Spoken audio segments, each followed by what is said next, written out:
Mga kabakyard, feeding time tayo sa ating mga alaga. Itong ating daily routine.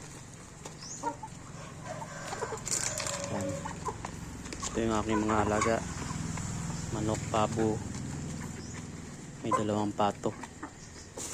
Yung pato ko, bininta ko na yung mga marami kasi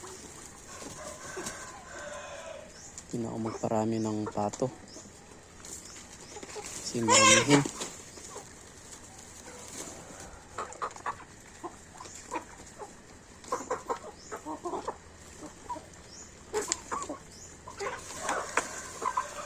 Itong native ko pala mga kabakyard ay mga upgraded,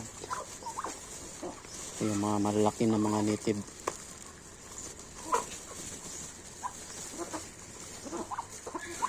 O yung ibang ano nito, ibang pangalan nito ay parawakan. Parawakan na native, yung malalaki.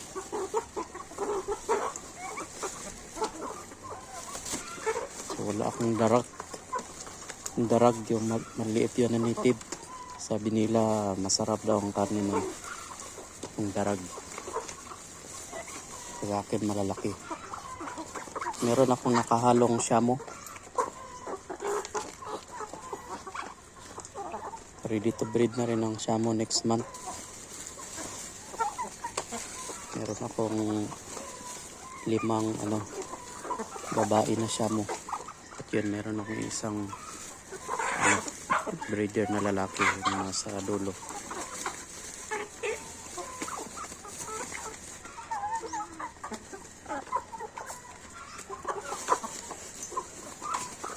Ito ang ating daily routine, magpapakain ngayong umaga.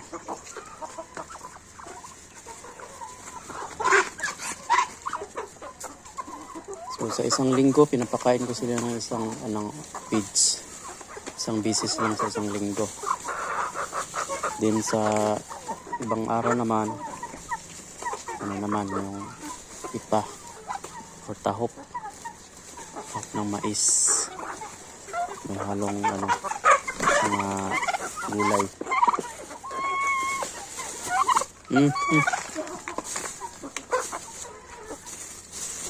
So, naubos nila sa feeds ay 1.5 kilo. So, sapat na para sa busog na sila.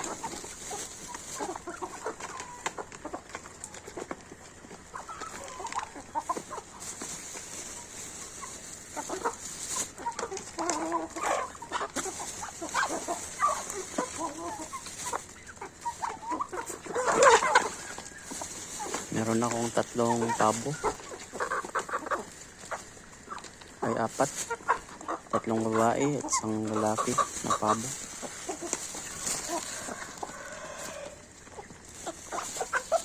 Ready to breed na rin.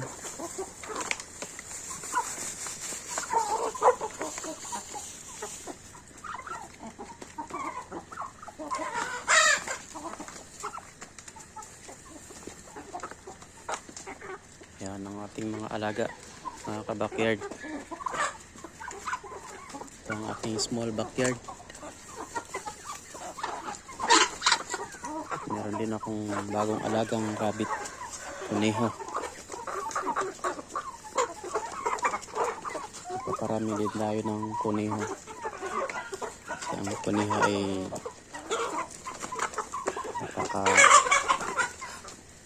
sustansya ng karne ng kuneho.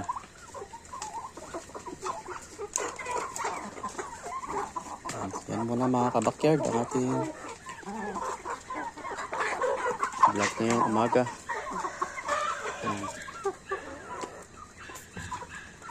Thank you for watching.